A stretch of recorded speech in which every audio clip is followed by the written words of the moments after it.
할렐루야. 오늘도 하나님께서 주시는 그 은혜와 평강이 우리 모두에게 함께 하시길 주님의 이름으로 간절히 축원합니다. 저는 지난 2004년 39개월 동안의 군복무를 마치고 가을에 제대를 했습니다.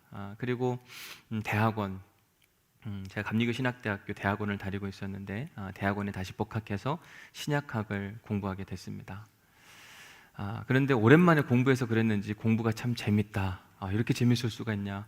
공부를 더 하고 싶다. 난데없이 처음 그런 생각을 해보게 됐습니다. 그러면서 유학을 한번 가보면 어떨까? 유학에 대한 꿈이 생기더라고요. 꿈이 생기니까 하는 일은 뭐냐면 유학은 어떻게 가는 거지? 유학 가려면 뭘 준비해야 되나? 이런 리서치를 하기 시작했습니다. 듣자 하니 유학을 가려면 영어 공부를 해야 되고 토플 점수가 필요하다고 하는데 3개월만 열심히 공부하면 토플 점수를 얻을 수 있다. 그래서 마음에 꿈과 희망이 생겼어요. 그래, 앞으로 3개월만 열심히 하면 내가 원하는 공부를 더 할 수 있고 유학도 갈 수 있겠구나, 이런 마음을 가지고 2004년 한 11월 그쯤에 마음에 결단을 했습니다. 어차피 올해는 다 갔으니까 내년 1월부터 마음에 작정을 하고 영어 공부를 시작해보자. 그리고 2005년 1월부터 실제로 정말 최선을 다해서 영어 공부를 시작을 하게 됐습니다. 그때 제가 교회에서 해프타임 사역을 하고 있었어요. 그래서 새벽기도 차량 운행을 시작으로 하루가 시작이 됐는데 4시 20분에 일어나서 새벽기도 차량 운행을 하고 나면 서울에 학원을 가야 됐고, 그리고 공부하고 다시 집에 돌아오면 밤 11시 정도가 됐습니다. 열심히 할 수밖에 없는 거죠. 4시 20분에 일어나서 11시까지 그 시간이 고되기는 했는데 3개월만 참으면 된다는 생각 가운데 해보자. 3개월만 열심히 하면 점수가 나온다니까. 근데 3개월이 지나도 점수가 안 나오는 겁니다. 왜냐하면 공부를 잘하는 학생이 아니었고 영어를 오랫동안 안 하다 보니까 이게 뭐 기본적 실력 있는 사람이 수고하고 애를 쓰면 얻을 수 있는 점수였더라고요.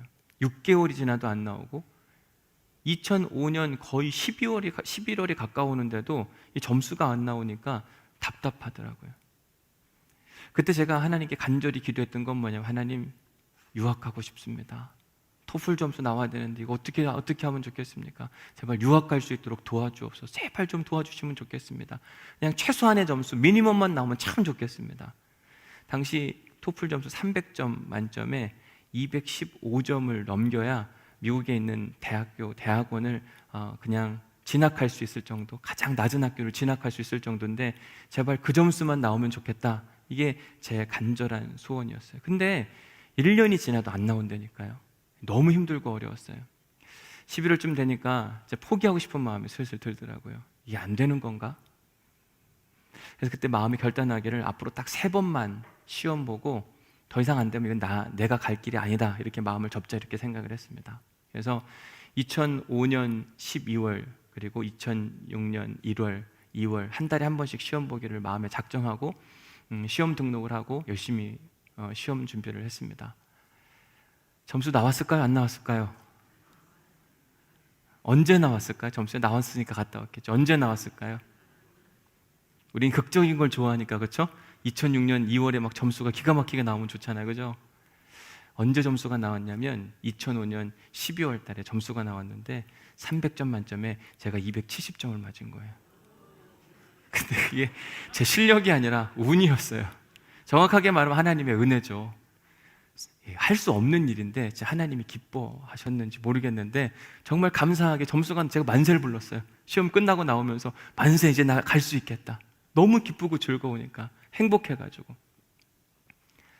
실력이든 운이든 갈 수 있다는 그 즐거움이 저를 늘 행복하게 만들었습니다. 그리고 2006년 7월 달에 미국으로 유학을 가게 됐습니다. 미국에 유학을 가서 보니까요, 2005년도 한국에 있을 때는 제 관심사항이 뭐였냐면 영어 시험 잘 보는 거, 토플 점수 나오는 거. 근데 미국 가서 보니까 공부하는 데 있어서 토플은 아무것도 아니더라고요.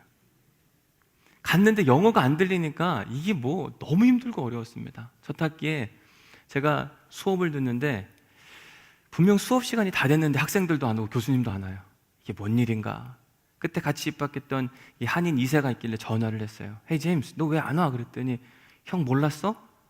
지난주 교수님이 오늘 수업 없다고 그랬잖아. 못 알아들은 거예요. 계속 기다렸죠. 마음이 무너졌습니다. 내가 이러려고 유학 온 게 아닌데 왜 이러고 있나? 하나님, 영어가 들리면 참 좋겠습니다. 진짜 간절히 기도했던 게 뭐냐면, 영어가 어쩜 이렇게 안 들릴까요? 제발 이 수업 안 오는 것만이라도 알아들었으면 좋겠습니다. 이런 기도를 계속했던 것 같아요. 한 1년쯤 지나니까 혼자서 멍하니 가서 앉아있는 일은 없었습니다. 선생님 숙제 내주면 그 숙제를 열심히 해서 내일 정도쯤은 되더라고요. 그것도 감사했습니다. 고맙다, 감사하다, 은혜다. 그렇게 한 1년을 딱 지나고 나니까 또 고민이 찾아오는 게 뭐냐면, 석사를 이제 곧 마치게 될 것 같은데, 1년 더 하면 석사를 이제 마칠 것 같은데, 그 다음은 또 뭘 해야 되나? 대부분의 많은 사람들이 박사과정 공부를 하러 가더라고요. 야, 내가 석사도 어렵게 왔는데, 하나님의 은혜로 왔는데 박사과정 공부를 할 수 있을까? 이런 생각이 드니까 근심과 염려가 찾아오기 시작했습니다. 근데 감사하게도요, 2008년도에 켄터키에 있는 에즈벨이라고 하는 신학교에서 저를 선교학 박사과정에 합격시켜줬고, 그래서 저는 정말 기쁘고 감사하게 그 마음 가운데 하나님 고맙습니다, 저 같은 사람이 박사과정 공부를 할 수 있다니 이게 진짜 은혜입니다. 게다가 막 장학금까지 준다니까요, 너무 행복하고 좋았습니다. 즐거운 시간. 근데 첫 학기를 마치고 나니까 너무 힘든 거예요. 박사과정 공부는 이 석사하고 또 다른 차원의 문제고, 제가 그동안에 신약을 공부했는데 박사는 선교학을 하니까 전혀 다른 영역을 공부하는 일이 너무 힘들고 어려웠습니다. 그만두고 싶다. 내가 이 박사과정 공부를 잘 마칠 수 있을까? 하나님, 좀 잘 마칠 수 있도록 이 과정만 마칠 수 있으면 너무 좋을 것 같습니다. 기도하고 또 기도했어요. 하나님이 또 은혜를 허락하셔서 좋은 교수님을 만났어요. 멘토 교수님이 모든 걸 다 받아줬어요. 제가 논문을 써서 내기만 하면 무조건 오케이 해주는 정말 좋은 교수님을 만났습니다. 결국 2013년 5월 달에 졸업을 하게 된 마음이 후련하더라고요. 야, 내 인생에 더 이상 시험과 공부는 없겠구나. 너무 기쁘고 즐거웠어요. 근데 한국에 돌아왔더니요, 목회 자리도 없고, 한국에 돌아왔더니 교수할 자리도 없고, 뭘 하나 끝내면 다음은 괜찮을 줄 알았는데, 끝나면 그 다음에 또 뭐가 있고, 끝나면 그 다음에 뭐가 있고. 오늘 설교 제목을 뭐라고 되어 있습니까? 산 넘어 산이에요. 우리가 사는 삶을 살다 보면, 그렇게 되돌이켜 보면 뭔가 끊임없이 계속 해야 되는 그런 시간들이 찾아오는 거죠. 학생들은 열심히 공부해서 대학을 가려고 합니다. 좋죠. 대학 들어가서 입학하고 감사하고. 근데 대학 들어가면 곧바로 뭐 고민합니까?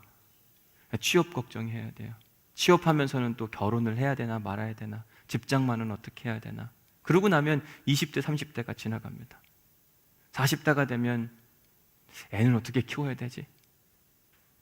직장은 여기가 괜찮은 건가? 근데 40대 후반이 되면 또 명예퇴직 얘기가 솔솔 나옵니다. 마음이 불편한 거죠. 50대가 되면 이곳저곳 아픈 곳이 생기기 시작하고, 부모님 모실 생각에 또 이런저런 고민이 찾아옵니다. 60대가 되면 퇴직 후에 또 어떻게 살지? 내 노후는 어떻게 준비해야 되나? 그러다 보면 생이 끝나더라고요. 산 넘어 산. 뭔가 하나를 넘으면 그 다음은 괜찮을 것 같고 평안할 것 같은데, 어떤 인생의 한 산을 넘으면 그 다음에 또 다른 뭔가 산이 기다리고 있어요. 오늘 본문에 등장하는 이 나오미라고 하는 여인도 모압 땅에서 10년을 살면서 인생의 큰 어려움을 겪었습니다. 여기서 이 인생의 산을 극복하려면 베들레헴으로 가야 되겠다. 베들레헴에는 하나님의 은혜와 긍휼이 있어서 그곳으로 가면 회복이 일어날 것 같은데, 나도 그곳에 가면 얼마나 좋을까. 마음의 꿈과 기대감을 가지고 며느리들을 불렀습니다. 얘들아, 짐 싸라. 우리 베들레헴으로 가자. 그리고 나서 이제 모압 땅을 떠나서 베들레헴으로 떠나려고 하는데, 첫 번째 그가 넘어야 될 산이 뭐였냐면 익숙한 곳을 떠나는 거예요. 여러분, 10년을 살았습니다. 그러면 모압 땅에 눈이 훤한 거예요. 옆에 주변에 있던 사람들, 함께 말하는 것, 모든 게 다 익숙해졌는데 그 익숙한 곳을 떠난다는 게 생각보다 어려워요. 우리가 일반적으로 오른손잡이인데 왼손잡이가 좋다고 해서 막 오른손잡이를 갑자기 왼손잡이로 바꾸는 것도 참 힘든데, 내가 10년 동안 살아왔던 이 터전을 두고 다른 곳으로 간다는 건 생각보다 힘들고 어려운 겁니다. 이게 그가 넘어야 될 첫 번째 산이었어요. 다행히 나오미는 미래를 바라보는 안목이 있어서, 그래, 여기서 계속 이대로 있는 게 전부가 아니지, 새로운 회복을 위해서는 떠나야 돼. 감사한 마음 가운데 꿈과 희망을 가지고 모압 땅으로 떠나기로 마음에 결정만 한 것이 아니라 실행으로 옮기는 모습이 이 룻기 1장 6절 7절에 나옵니다. 우리 같이 그 말씀을 읽어보도록 합니다. 시작. 그 여인이 모압 지방에서 여호와께서 자기 백성을 돌보시사 그들에게 양식을 주셨다 함을 듣고 이에 두 며느리와 함께 일어나 모압 지방에서 돌아오려 하여 있던 곳에서 나오고 두 며느리도 그와 함께하여 길을 가다가. 자, 나오미가 첫 번째 산을 넘었습니다. 모압 땅을 떠나는 거예요. 근데 두 번째 산이 그 앞에 탁 마주하게 있는데, 두 번째 산은 뭐였냐면 그들이 모압 땅을 떠나서 베들레헴까지 걸어오는 길이 약 80에서 100km 됐습니다. 근데 그냥 길이 아니라 중동의 사막길이에요. 여러분, 그냥 100km 거는 것도 힘들고 어려워요. 근데 중동의 사막길을 걷는 건 뜨거운 태양과 모래바람은요 정말 힘들고 어렵거든요. 제가 2006년도에 성지순례 하면서 요르단 땅을 밟게 됐고, 그곳에서 사막길을 걷는데 너무 힘들고 어려웠습니다. 한 2시간, 3시간 걸었을까요? 사막이라고 하는 곳에 그늘이 없어요. 사진 좀 보여주시겠어요? 제가 그때 찍었던 사진인데, 사실 저런 길을 그냥 걸어왔어요. 조금은 다르기는 하죠. 근데 그냥 황량한 사막길입니다. 넓어요. 그늘이 없습니다. 그리고 모래바람이 세니까요, 이 선을 가리지 않으면 안 되겠더라고요. 함께 그때 갔던 신학생 중에 하나가 걷다가 약간 산길을 오르는데, 산길 오르다가 열사병이 와가지고 픽 쓰러졌어요. 그때 진짜 옆에 누가 없었으면, 물도 없었으면 정말 큰일 날 뻔했습니다. 젊은 사람도 저렇게 쓰러질 뻔했는데, 물론 나오미와 이 두 며느리는 중동 기후에 익숙한 사람들이었지만 80에서 100km 되는 먼 거리를 걸어가는 것이 그들에게 여간 큰 도전의 과제가 아니었는지 모릅니다. 그러나 그들이 그 산을 넘지 않는다고 한다면, 그 중동의 사막길을 걷지 않는다고 한다면 결코 회복이 있는 베들레헴 땅으로 올 수가 없었습니다. 그들은 반드시 그 두 번째 산을 넘어야 됐어요. 나오미에게 있었던 세 번째 산이 있었는데, 그 세 번째 산은 뭐냐면, 두 며느리와 함께 한참을 가는데 이 두 며느리가 마음에 걸리는 거죠.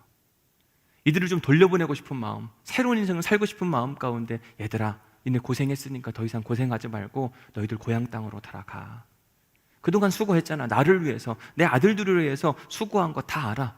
그러니까 돌아가서 새로운 인생 살아. 그러면서 그들을 돌려보내려고 하는데, 이 며느리들이 말을 들어야 말이죠.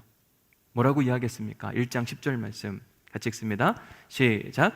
나오미에게 이르되 아니니이다. 우리는 어머니와 함께 어머니의 백성에게로 돌아가겠나이다 하는지라. 말을 안 들어요. 가라 그러면 내 어머니 가겠습니다 이러면 되는데, 안 갈 건데, 안 가고 싶은데요, 저는 어머니하고 끝까지 갈 건데요. 나오미가 다시 한번 설득을 합니다.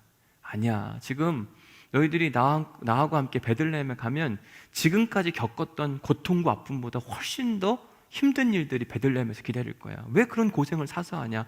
어서 돌아가. 가서 새로운 인생을 살아. 이제는 기쁨과 즐거움의 인생을 살았으면 좋겠다. 막 설득하니까 나오미와 그 오르바와 룻이 하나님 앞에서, 그 나오미 앞에서 펑펑 울었어요. 그리고 결국 이 오르바는 어머니 말씀에 잘 따랐어요. 어머니 그렇게 말씀하시니까 제가 돌아가겠습니다. 그리고 자기 고향으로 돌아갔어요.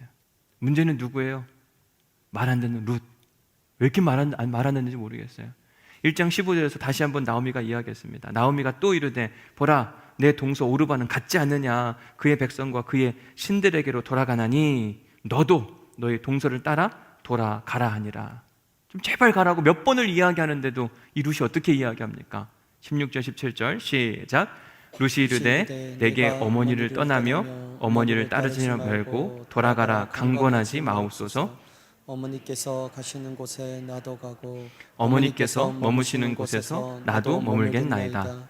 어머니의 백성이 나의 백성이 되고 어머니의 하나님이 나의 하나님이 되시리니 어머니께서 죽으시는 곳에서 나도 죽어 거기 묻힐 것이라.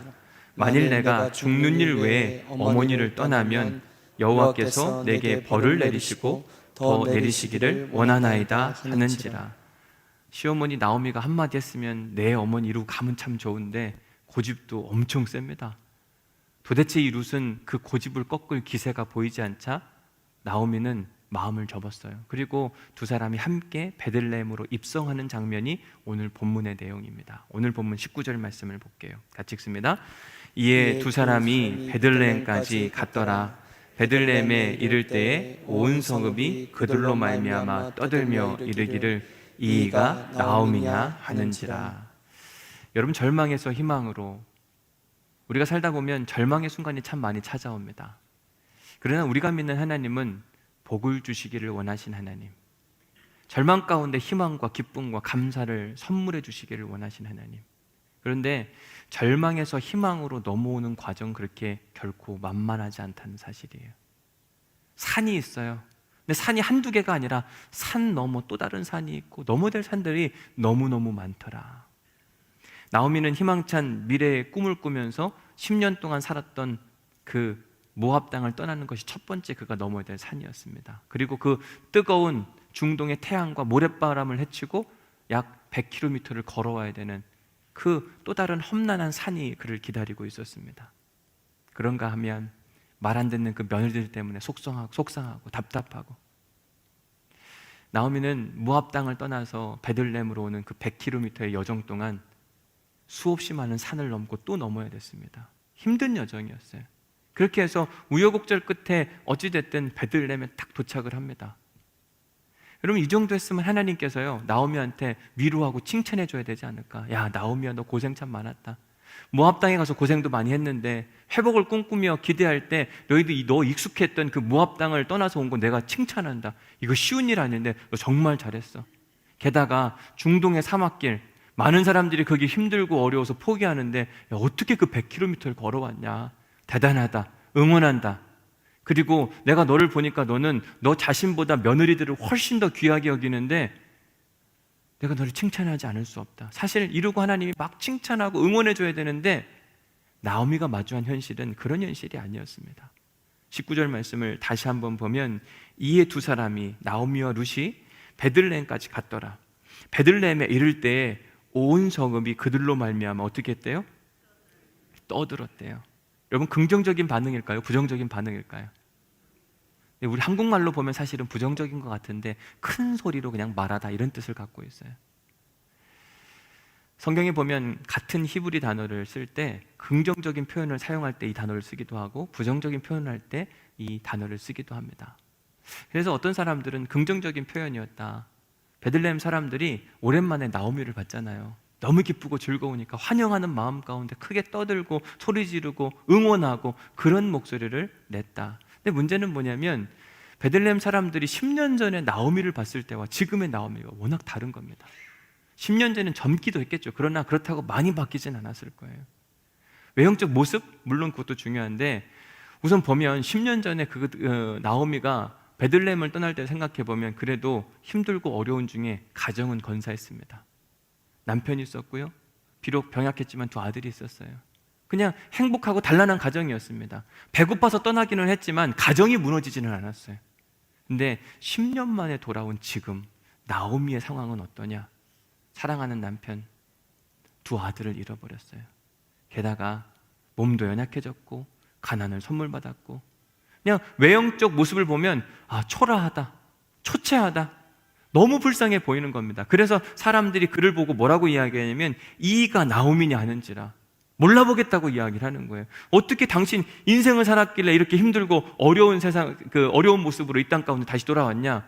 온 동네가 떠들며 막 시끄럽게 이리저리, 긍정적인 표현인 것 같지만 부정적인 이야기가 함께 담겨 있는 모습을 보게 됩니다. 이때 나오미의 기분이 어땠을까? 10년 만에 딱 돌아왔어요. 사람들이 반기는 것 같은데 물론 반가워했겠죠. 응원하고 그동안 고생 많았다, 너무 힘들었지, 이제 고향 땅에 왔으니까 우리랑 함께 알콩달콩 재밌게 잘 살아보자, 이런 응원의 메시지를 들었을 거예요. 근데 10년 동안 여러 가지 아픔과 어려움을 겪어온 마음의 상처가 있는 나오미에게는 이들의 환영이 그렇게 썩 달갑지만은 않았습니다. 왜냐하면 마음의 상처 때문에 그래요. 겉으로는 막 환영해 보이는 것 같았지만 내적으로 보면 사람들이 다 손가락질하고 있는 게 보였거든요. 실제로 사람들 사이에서 나오미가 말이지 모압 땅에서 10년 만에 돌아왔는데 남편이 먼저 죽었대. 아니 그 두 아들들도 그냥 갑자기 다 세상을 떠나버렸대. 혼자 돌아왔어. 여자 팔자가 얼마나 그렇게 사나웠으면 남자들 다 그렇게 먼저 보냈을까. 게다가 나오미가 지금 누굴 데리고 왔냐면 모압 여인, 이방 여인 룻을 데리고 온 거예요. 여러분, 이런 소문이 나오미한테 들렸을까요? 안 들렸을까요? 겉으로 웃는 것 같아도 다 알거든요. 10년 만에 돌아왔는데 이렇게 사람들이 자기를 향해서 쑥덕쑥덕거리는 그 모습, 나오미는 얼마나 상처받고 속상했을까. 여러분, 교회 목회를 하다 보면 교회 새신자들이 오잖아요. 오늘 또 한 청년이 등록했는데 교회를 나올 때는 여러 가지 부류가 있더라고요. 근데 적지 않은 사람들 중에 교회를 처음 나오는 사람들이 어떤 사람들이냐면 인생의 아픔과 어려움을 겪은 사람들이에요. 인생의 벼랑 끝에 선 사람들이 어디 더 이상 도움을 청할 데가 없는 겁니다. 교회 다니는 사람들이 하나님을 믿는다고 이야기를 하는데 그 하나님이 나를 참 도와주면 어떨까?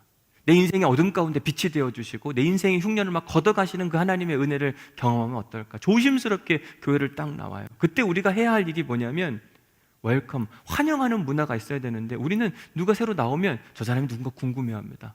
저 사람 과거가 어떻게 살았는지 막 궁금해요. 더 심하면 막 말을 만들어내고 쑥덕쑥덕 거리는 거예요. 우리 온누리교회는 그런 일이 없지요? 없대요. 잘 오셨어요. 그러니까 뭐 궁금해하지도 않을 거예요. 어떻게 살았는지, 그죠? 더 환영해주고 응원해주고. 쑥덕거린다는 건 뭐냐면 누군가의 뒷담화를 한다는 거잖아요. 최근에 배구 선수 중에 고유민이라고 하는 사람이 악플에 시달리다가 극단적 선택을 했다고 이야기합니다. 악플이라고 하는 게 결국 뭐냐면 쑥덕거림이거든요. 교회는 쑥덕거리는 공동체가 아닙니다. 교회는 사랑으로 소문난 교회. 얼굴만 봐도 은혜가 돼야 되거든요. 근데 막 쑥덕거리면요, 웃는 것 같은데 그 뒤에 뭔가 있는 거예요.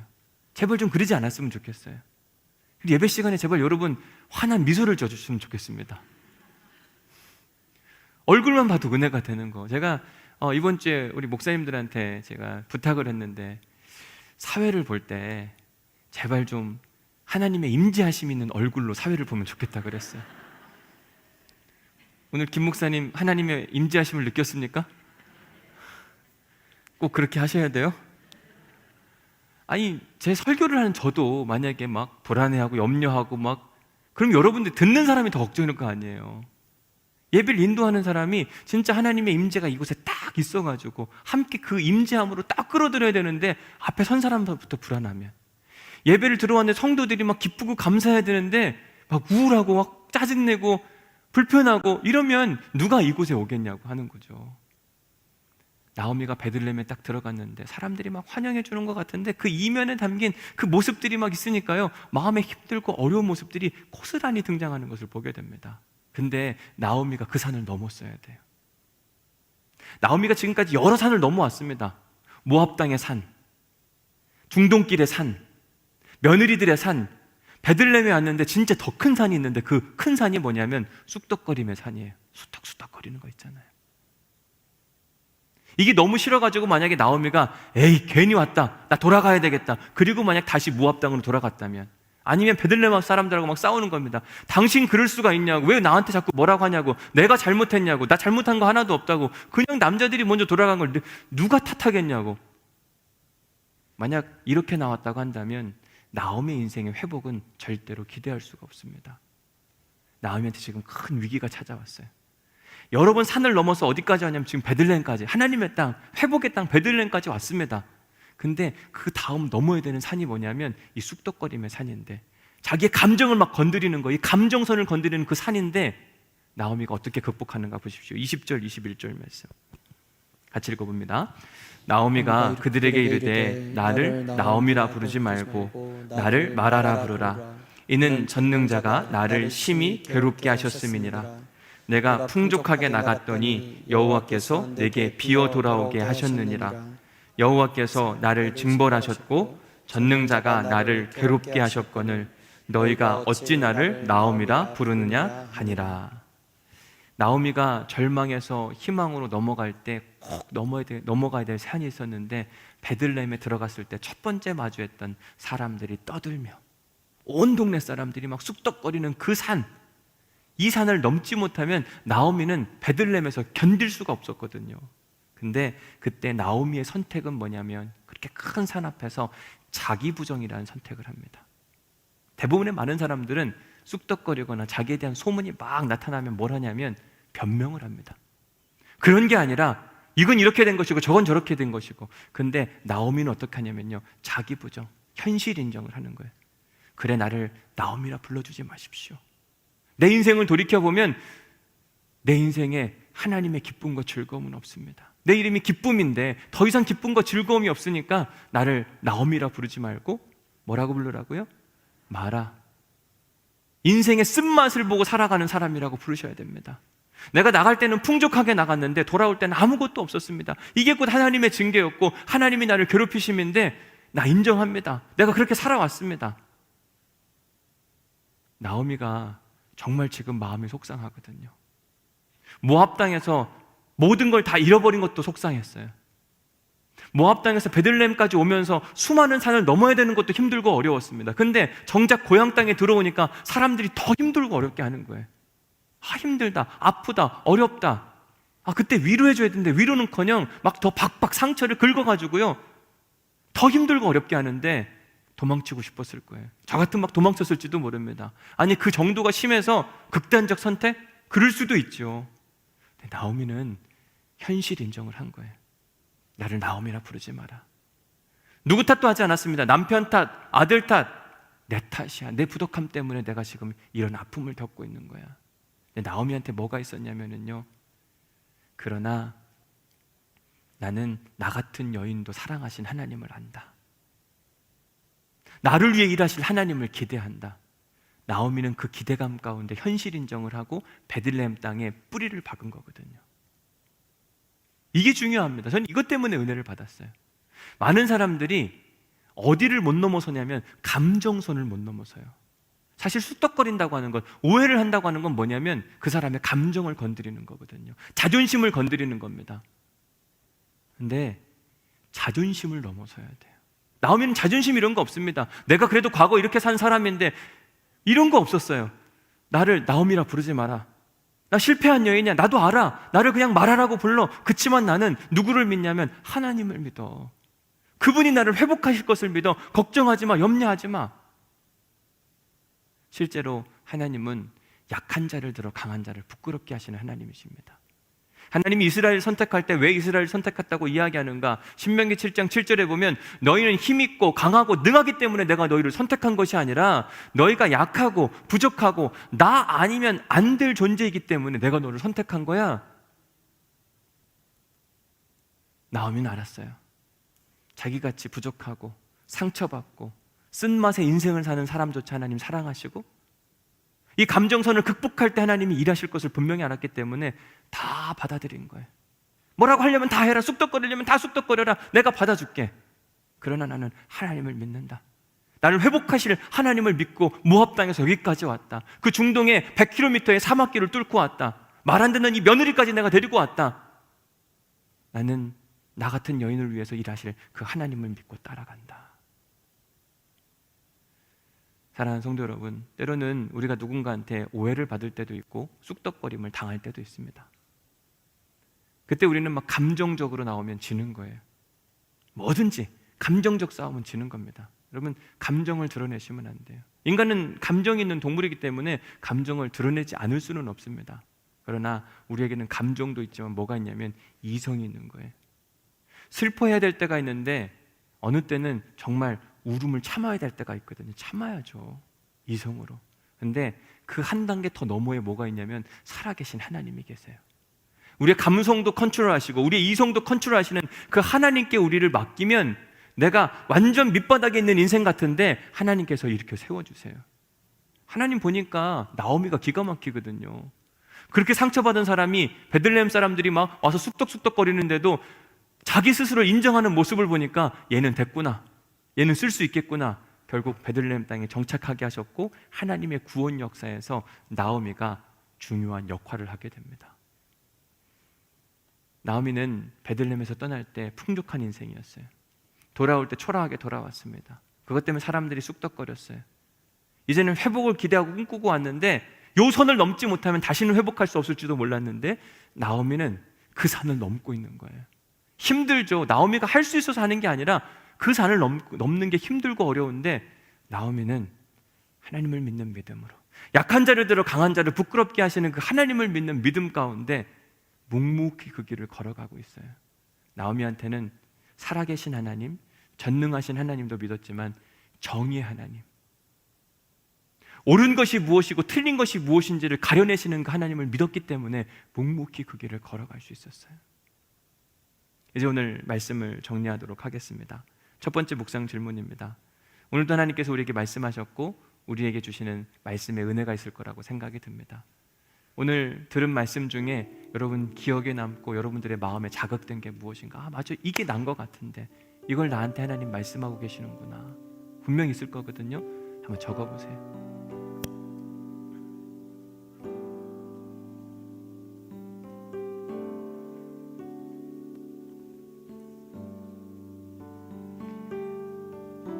두 번째 묵상 질문은 이렇습니다. 당신은 쑥덕거림을 당해보신 적이 있습니까? 아니면 쑥덕거림의 주체는 아니십니까? 우리가 쑥덕거림을 당하면 참 속상하고 억울해합니다. 왜 나한테 그런지 모르겠다고. 제발 그러지 말라고. 근데 어느새 우리도 모르게 쑥덕거림의 주체가 될 때도 있어요. 막 말을 함부로 해서 추측하고 상상하고. 내가 받은 상처는 별로 생각하지 않습니다. 내가 받은 상처는 엄청나게 크게 생각합니다. 근데 남이 당할 상처에 대해서는 너무 가볍게 생각할 때가 많습니다. 우리는 쑥덕거리는 공동체가 아니라 사랑으로 소문난 교회가 되어야만 합니다. 마지막 세 번째 질문입니다. 흉년에서 인생의 풍년으로 넘어가는 과정에는 반드시 넘어야 될 산이 있는데 그게 바로 감정선이에요. 당신은 이런저런 감정선에 휘둘리지는 않습니까? 감정은 중요합니다. 그러나 감정에 휘둘리면 안 돼요. 우리 이성이 살아있어야만 합니다. 아니, 이성을 넘어서 하나님의 말씀하신 거, 하나님의 이끌어 가심이 살아있어야만 합니다. 넘어졌다가도 다시 일어서야죠.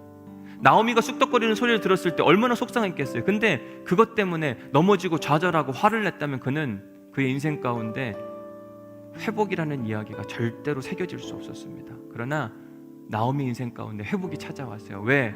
감정선을 이겼기 때문에 그래요. 저는 그렇게 오랫동안 목회를 한 건 아닙니다. 그러나 지금까지 목회해오면서 쑥덕거리는 걸 참 많이 경험해 본 것 같아요. 교회라는 곳이 사랑으로 소문난 공동체면 참 좋은데 제가 보니까 꼭 그렇지는 않더라고요. 여기서도 쑥덕거리고 저기서 쑥덕거리고. 제가 미국에서 처음 개척 목회를 하는데 사람들이 이런저런 말이 많습니다.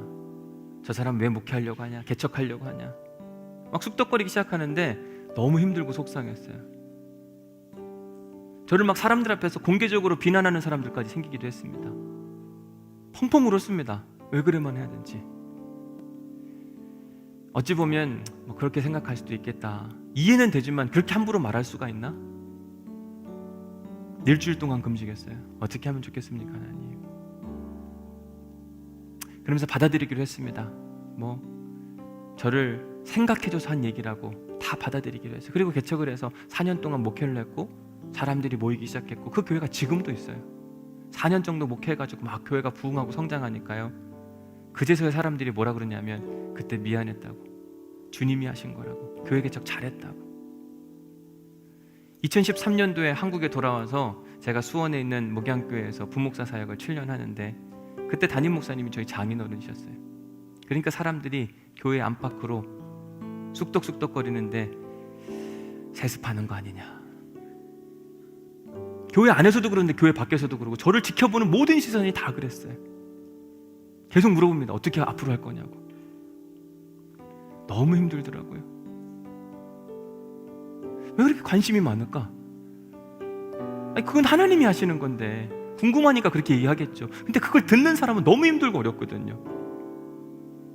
막 어떤 때는 막 도망치고 싶기도 하고. 근데 묵묵히 기다려 그냥 받아들였어요. 막 제가 변명하려 하지 않았습니다. 그게 아니라 나는 그렇게 하고 싶지 않고 그냥 7년의 시간을 보내고 하나님이 우리 교회로 보내주셨습니다. 2020년 3월 1일 그리고 지금까지 우리 교회 역시 쑥덕거림은 여전하죠. 뭐 이렇게 궁금하신 게 많으세요? 상상은 왜 이렇게 많이 하세요? 누가 그런 얘기 하는 거 다 압니다. 그 주체가 누군지도 알아요. 근데 그냥 기다리는 거예요. 왜냐하면 그렇게 하는 게 맞더라고요. 제가 변명할 수도 있고 말할 수도 있고, 제가 이 자리에 섰잖아요. 다 말할 수 있거든요. 근데 안 해요. 왜냐하면 정의의 하나님이 다 언젠간 다 밝히 드러내실 거기 때문에. 여러분들도 쑥덕거림 당할 때가 분명히 있을 거예요. 너무 속상해하지 마세요. 억울해하지도 마십시오. 근데 하나님이 아세요. 그리고 하나님이 뭔가를 갈라내실 거예요. 요 산 넘으면 또 다른 산 기다리고 있는 거 저도 압니다. 앞으로 제가 우리 교회 은퇴할 때까지면 20년 넘게 있는데, 20년 목회하는 동안 제가 넘어야 될 산이 지금 있는 거라고 생각이 듭니다. 이거 넘으면 그 다음 평안하냐? 아니요, 그렇지 않아요. 또 다른 쑥덕거림이 찾아올 겁니다. 그때 여러분들이 주체가 되지 않으시길 바랍니다. 최소한. 근데 그래도 그냥 전 넘어갈 겁니다. 왜냐하면 막 그것 때문에 화가 나고 감정적으로 폭발하고, 제 감정이 없어서가 아니에요. 있지만 나오미를 보니까 그렇게 하는 거더라고요. 그래, 나를 더 이상 나오미라고 부르지 말고 마라라고 불러라. 다 받아들였어요. 내가 빈 곳, 풍족하게 나갔다가 빈 곳으로 돌아왔다. 그리고 베들레헴에 정착해서 눌러 앉은 거예요. 막 제가 조금 그런 소리 들었다고 막 화를 내고 더 이상 여기서 못하겠다, 막 도망친다. 제 인생 가운데 하나님이 주신 사명의 자리는 없는 거거든요. 여러분들도 마찬가지입니다. 살다 보면 넘어야 될 산 많이 잘 넘었습니다. 아, 이제 괜찮을 것 같은데 또 다른 산이 찾아오고, 누군가 나한테 막 뭐라 그러고. 받아들이셔야 돼요. 그런 일들이 있으면요, 뭐라고 생각하시면 되냐면 드디어 올 것이 왔구나, 이렇게 생각하시면 돼요. 그러면 전혀 문제가 안 되거든요. 근데 안 왔으면 좋겠다고 자꾸 생각하니까 저도 그냥 올 것이 왔구나 이렇게 생각하고 있어요. 그러고 나니까 그냥 고개를 끄덕이고 넘길 수 있더라고요. 제가 그러면서 부르는 노래가 있는데, 오늘 결단 찬송, 그렇게 힘들고 어려울 때, 산을 넘을 때 꼭 부르는 찬양이 있는데, 그게 뭐냐면 대산을 험곡에 가도 빛 가운데로 인도하시네. 아, 이거 부르면요, 나중에 그 후렴 부분에 뭐라고 되어 있냐면 하늘의 영광, 하늘의 영광, 그때가 찾아오더라고요. 다 해소해줘요. 지금 제가 미국에서 개척했던 목회를 어느 누구도 비난하지 않습니다. 다 잘했다고 응원하고 칭찬해줘요. 제가 목양교회에서 7년 동안 있었을 때도 마찬가지고. 근데 그 중간 과정은 너무 힘들어요. 넘어서야만 합니다. 이번 한 주간도 우리를 감정적으로 막 자극하는 일들이 많을 거예요. 넘어야 될 산들이 또 찾아올 겁니다. 그때 이 찬송 부르면서 넘어가는 거예요.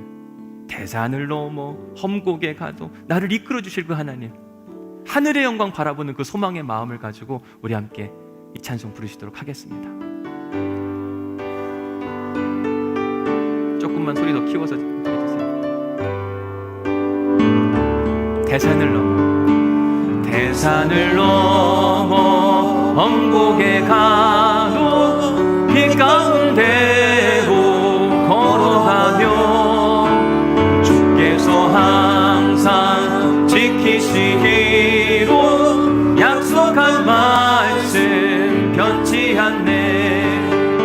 하늘의 영광, 하늘의 영광, 나의 맘속에 차고도 넘쳐 할렐루야를 힘차게 불러 영원히 주를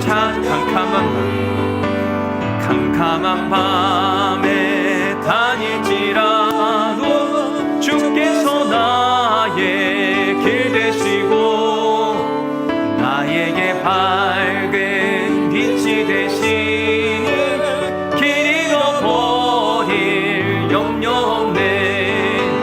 하늘의 영광, 하늘의 영광, 나의 맘속에 차고도 넘쳐 할렐루야를 힘차게 불러 영원히 주를 찬양하리.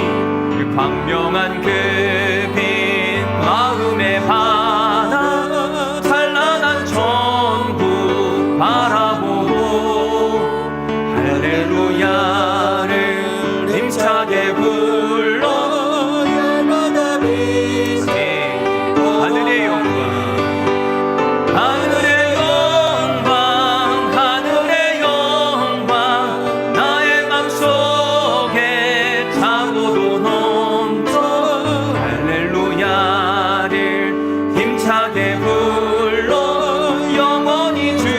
하늘의 영광, 하늘의 영광, 하늘의 영광, 하늘의 영광, 나의 맘속에 차고도 넘쳐 할렐루야를 힘차게 불러 영원히 주를 찬양하니. 사실 저는 이 찬양의 1절 가사가 의미 있기도 해요. 타산을 넘어 험곡에 가도 산을 넘는다. 근데 제가 더 좋아하는 가사는 어디냐면 2절이에요. 캄캄한 밤에 다닐지라도 주께서 나의 길 되시고 나에게 밝은 빛이 되시니. 우리가 인생의 산을 넘다 보면 캄캄할 때가 참 많습니다. 이거 언제 넘어가나, 언제 빛이 찾아오나. 근데 하나님께서 빛이 되어주시겠다고 약속하십니다. 어쩌면 이번 주에 찾아올 캄캄함이 우리에게 있을지도 몰라요. 제가 문득 이 홍수 피해를 보면서 무슨 생각을 하게 됐냐면, 보세요, 코로나 때문에 힘들고 어려울 때 잘 지냈다고 생각하는데 홍수 피해 때 세상을 떠나신 분들, 갑자기 인생에 캄캄함이 찾아온 거거든요. 여러분, 그게 우리를 피해가지 않습니다. 우리에게도 찾아올 수 있거든요.